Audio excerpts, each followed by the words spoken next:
Whether you are thinking about becoming a restaurateur or you are already in the business, Michael Politz has written a must-read, the Food and Beverage Magazine's Guide to Restaurant Success. Pick up your copy today at Barnes & Noble, Amazon, Books A Million, or wherever fine books are sold. Food and Beverage Magazine Live, bringing food and beverage to life with your hosts, James Beard Award winner Jennifer English and Food and Beverage Magazine publisher Michael Politz. Featuring leaders in the hospitality, branded food and beverage, and CPG industries, many of whom are Jennifer and Michael's friends in the business. For an informal and informative conversation where friends in the business share the latest intel, ideas, and best practices. Live, juicy inside scoop from the tastemakers, newsmakers, bread bakers, drink shakers, spoon lickers, clam diggers, farms, foodies, and friends of the food and beverage magazine world. Here are your hosts, Jennifer English and Michael Politz. Well, hello, everybody, and welcome. I am super excited today, not just because I'm the editor-at-large of Food and Beverage Magazine, but because we're going to take you, all of us, together, our industry, our community. We're taking you forward to the future.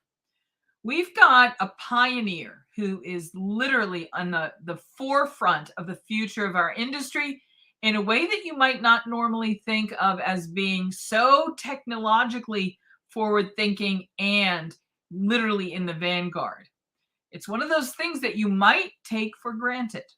And we're going to tell you some things today and introduce you to one of the most pivotal technologists and operators today, making it possible for us to dream of a future. His name is Eli Katz, and he is the founder and CEO of National Retail Solutions. He joins us now from his headquarters in the future. Hi, Eli, how are you? I'm doing well. That was a nice, I really appreciate all those great things you said about me. Maybe you can call my wife after this and just let her know. I'm going to guess that she knows, as we all do, what it takes to be in the vanguard and pioneering in something that is literally transformational right now. And as you probably know, I talk often about the future of food. I want to introduce your company first, but I want to start by bringing everybody sort of up to speed. We're going to have a conversation today about our collective future, and you're going to do it from the point of view of what you do at National Retail Solutions. So let's start by saying, tell us about what National Retail Solutions is and how you came to found this company. So National Retail Solutions is a subsidiary of IDT. We're a publicly traded company, IDT. And about 7 years ago, the chairman and the CEO, the Jonas family, they called me into their office and they said, listen, we have all these independent convenience stores, these delis, these bodegas, these tiendas, whatever you want to call it, wherever you are around the country. And they're lacking technology in order for them to be able to compete and basically level the playing field against some of the brick and mortars coming in. I'm not even talking about all of the online competition that they are facing today. With that, they wanted to basically deploy a simple point-of-sale register, which sounds, easy enough, but it wasn't really well received initially because everyone was so used to doing it the way they used to be doing it, and so they didn't exactly say, oh, I'll embrace this technology.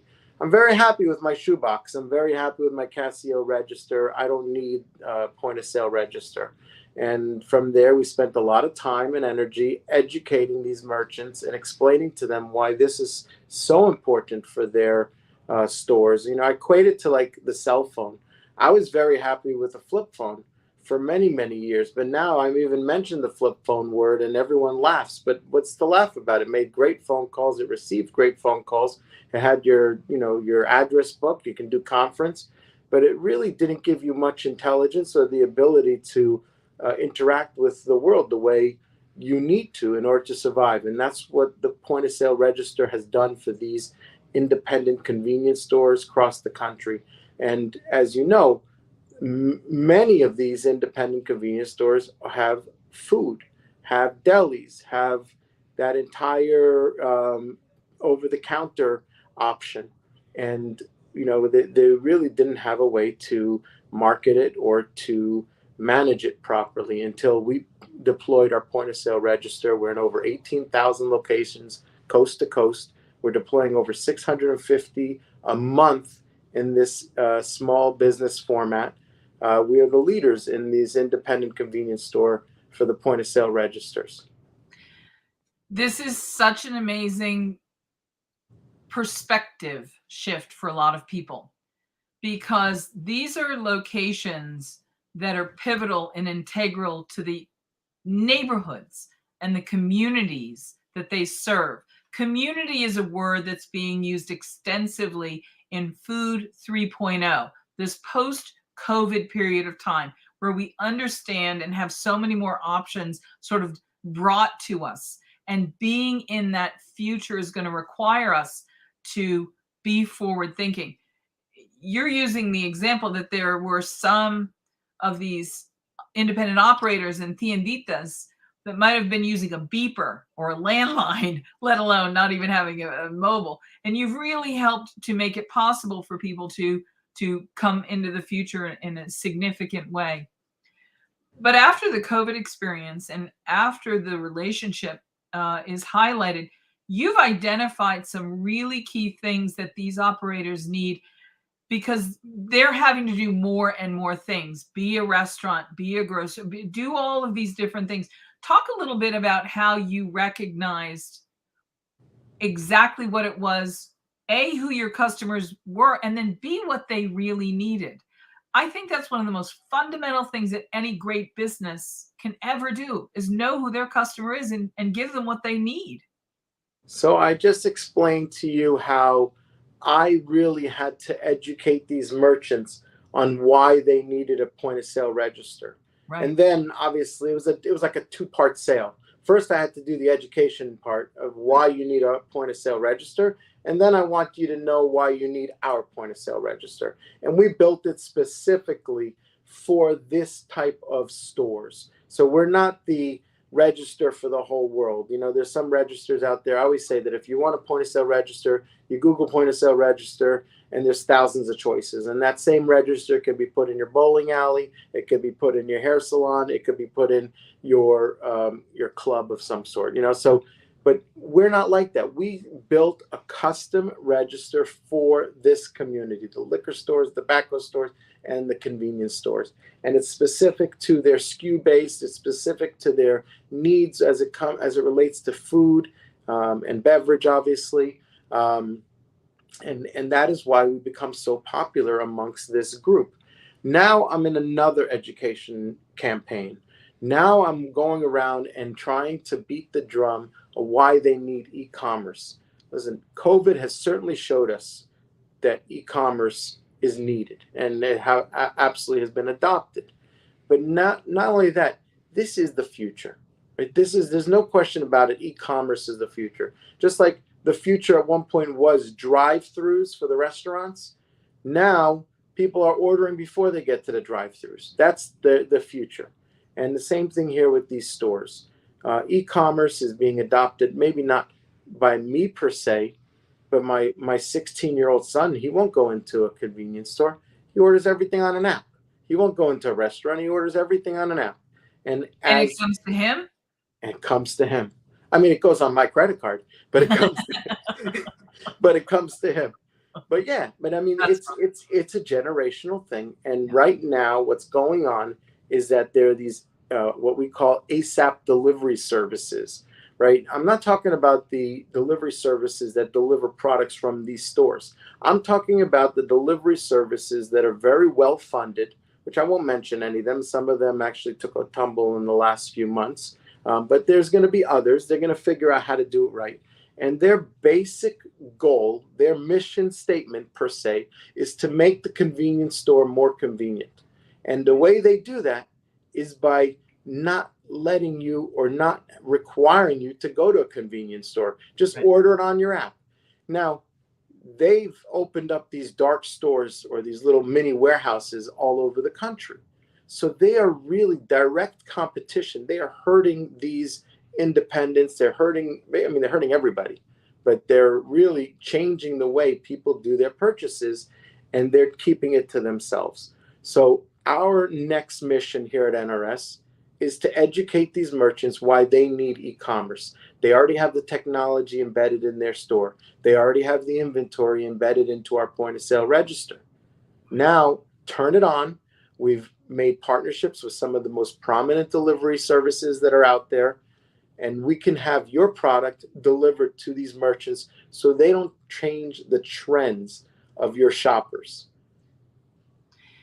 Localizing, hyper-localizing, and warehousing, sourcing, and supporting are all things that your customers do really, really well and are a new area for some of these companies. And it seems to me that from this, we're going to see a lot more efficiency, and it's imperative you are on the forefront of the future of not only this industry, but it's becoming a source of where we get our food. And of course, food is the epicenter of human experience. It is definitely my epicenter. Yeah, and how important is the relationship that we all develop with your customers? Because to this day, I can tell you the corner store that I went to as a child remains one of my happiest memories. And while that may be changing to some extent, that bond needs to still exist. And you're talking about ways that you can continue to cultivate that bond even in this new era. And that's going to be important. Can you talk a little bit about who these great customers of yours are that are really the backbone of what will be the future of our relationship and getting our food from them? Yeah. So first, when you talk about, and it's interesting you mentioned about the bond that you have with your local convenience stores, because I have the same, and during COVID, many of us turned to these stores to be our source, right? You were able to go to the local convenience store and say, and we have, data that shows this, can you buy from your wine distributor this one specific wine that I like, right? And they would carry it because you weren't going necessarily to the big supermarket or to the big liquor stores, etc. at the time, because you were, especially in the beginning of COVID, we were, most of us were trying to be extra safe, but we still had to eat. We still have to buy toilet paper. We still have to, buy the basic necessities. And to some of us, that wine is a basic necessity. So these stores were able to pivot.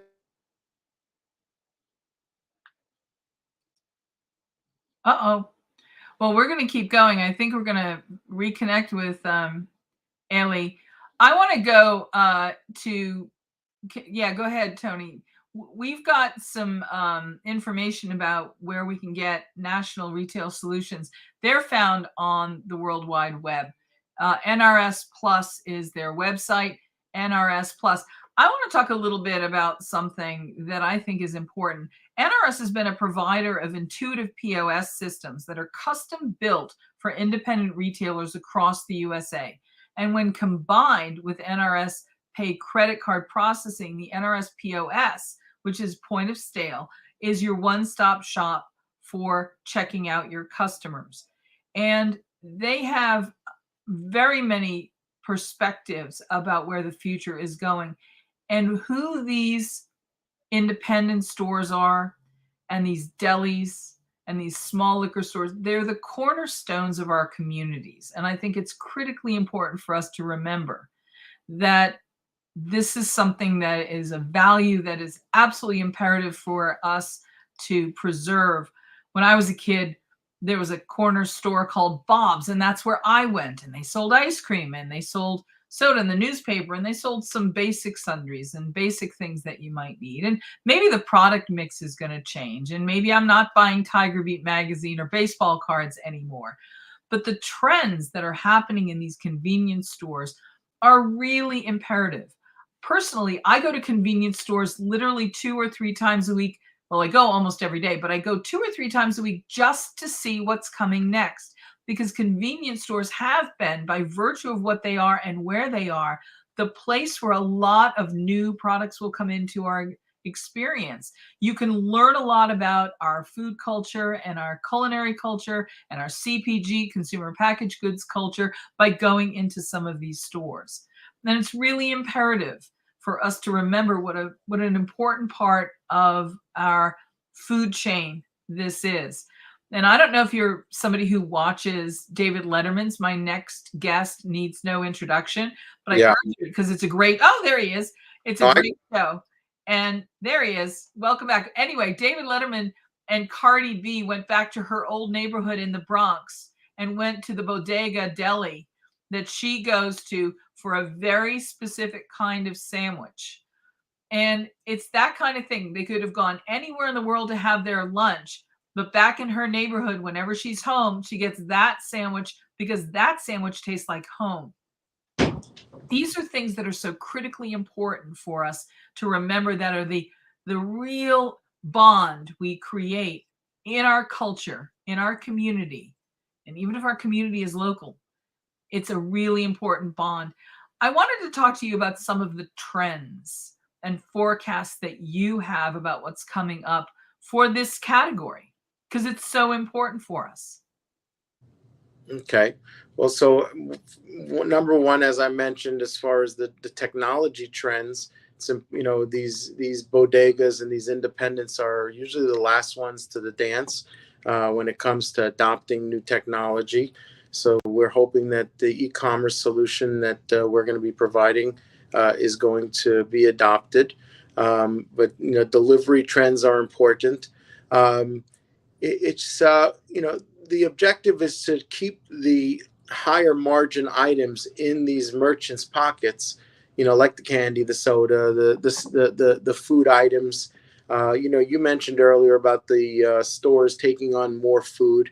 I mean, a lot of these tiendas, bodegas, party stores, convenience stores, corner stores are actually becoming hybrids, where they are becoming a food counter, tabletop even service with candy, snacks, sodas, etc.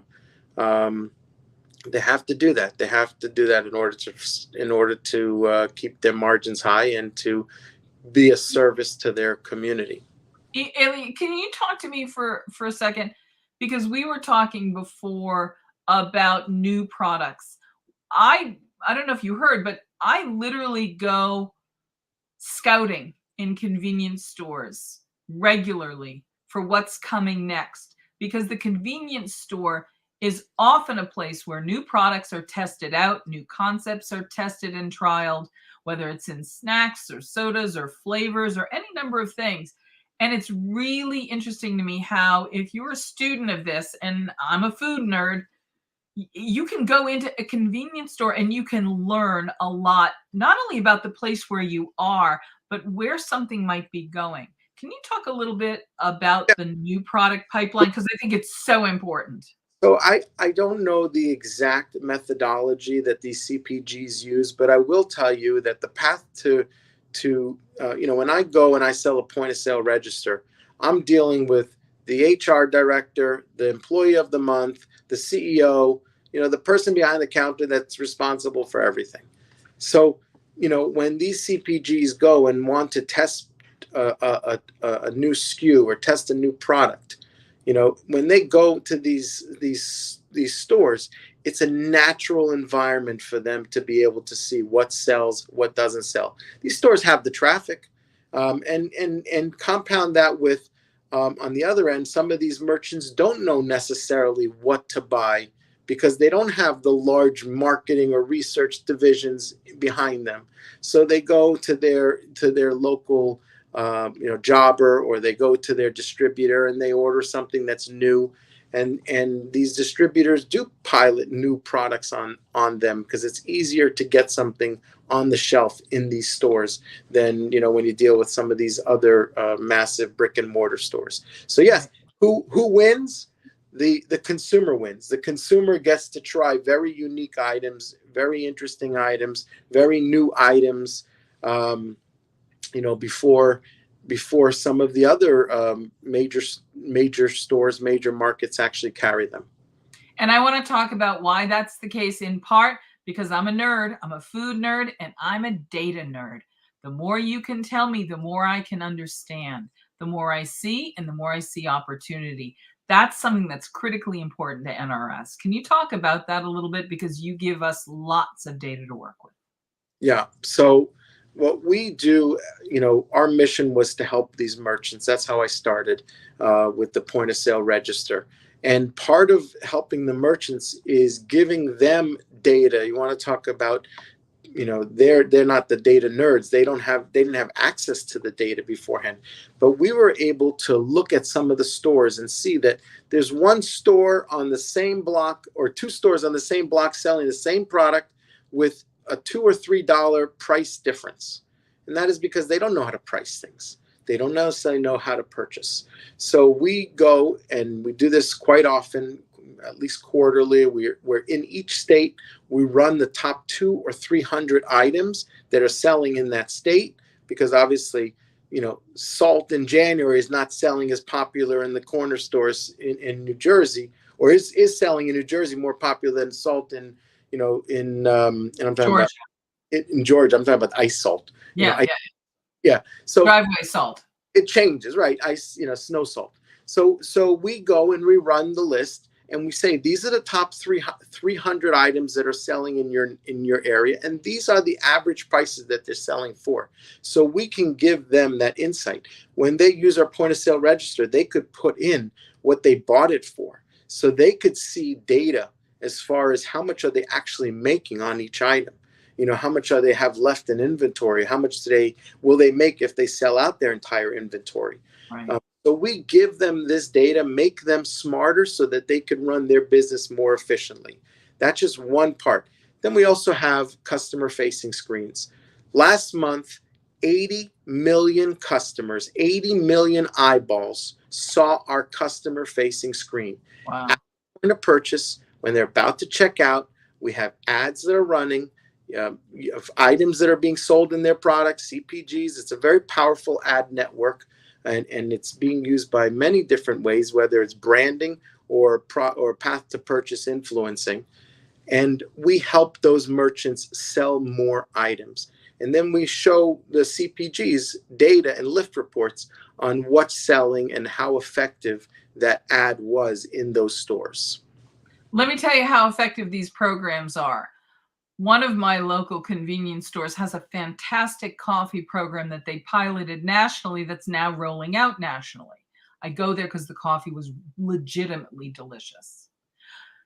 I liked it so much that I entered my phone number and got a loyalty membership, so that every time I bought a cup of coffee, and I didn't have to keep track of a card because I lose the cards, it kept track for me. And then it sent me an email or a text. It actually sent me a text and said, come in and get a free coffee or get a discount on your gas. Or these things work. And what's fascinating is how much more advanced and how quickly the advancements are taking place.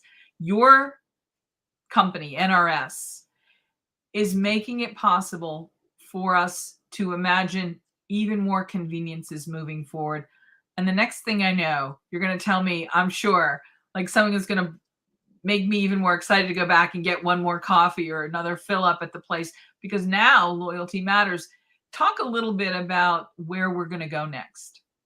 Loyalty has been proven to drive traffic and retain customers and give a good stickiness to the. Oops, there he is. I can't hear you. Can you hear me? There you go. Oh, sorry. Loyalty has been proven to drive traffic 100% to these, and it absolutely matters. It creates stickiness, and that is why many of these companies are working with third parties to take on loyalty programs. NRS has its own loyalty program embedded with the point of sale register. Besides having a merchant app, we also have a consumer app, as I was mentioning, the e-commerce is sits on our consumer app where consumers can order from any one of their local convenience stores from the app, as well as monitor the loyalty program. And all right, so I know we're running out of time. We've already gone 4 minutes over, but this is, if you can't tell, this is where the food nerd in me just completely gets excited and passionate. So let's talk. Foodie too. Yeah, right? Like Yeah. how many of the great foods that exist locally around the country come from the kind of places that you are helping with these systems? And what's the greatest thing you ever discovered, most delicious thing you ever discovered in one of your customers' stores? I know you can't pick favorites, and you don't want to say maybe I can't pick favorites, but I will tell you that some of these dishes that they make, some of the Spanish foods that they make, they're making them fresh. These are hardworking individuals working at these stores. They don't necessarily get listen, every one of our stores are different. So there's no, this is one type of store. We have all different types of stores. But, I happen to travel the country all the time, and I make it my business to visit at least 6 to 12 of our stores a month and to check on them and see how they're doing, and also to hear how we're doing, how we could be better, and what tools can we provide you as a merchant so that we can make a better experience for your point of sale register. All right, one last question. Everybody's talking about Web3. Everything is, it's like looming over the future. And a lot of people say, well, that's not me, that's not now, but it is coming. And when we look even beyond the very next stage to the stage beyond that, and how the things that are happening in Web3 might impact us, are you seeing your customers asking about that? I see on the board behind you, it says it all begins with an idea.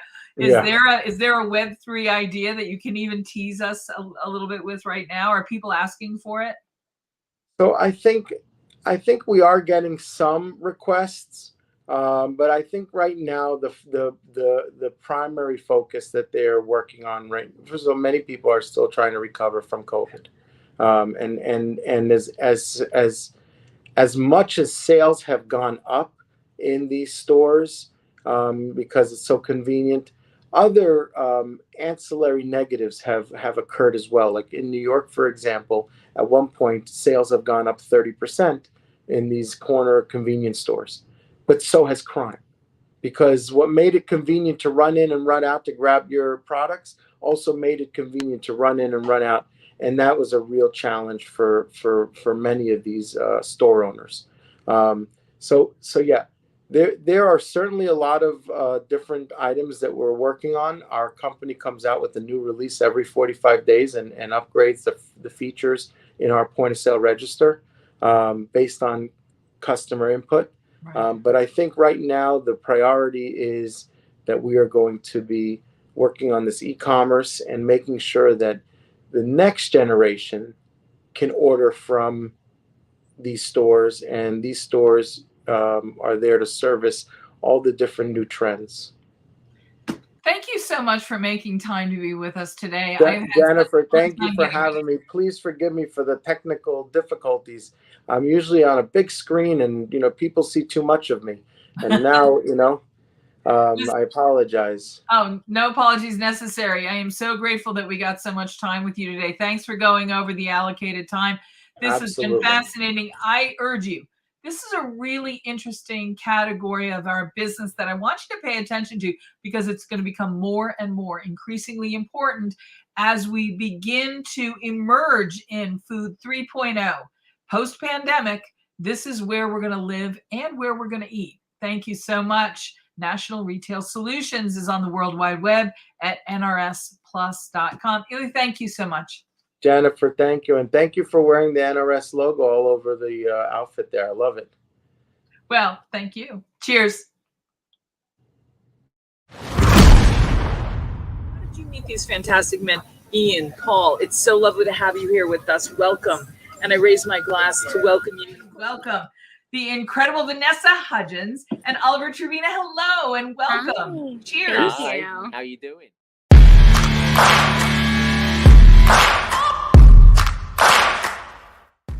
talk about the fact that the incredible Padma Lakshmi is joining us. Our extraordinary friend Diane Meena joins us from her home.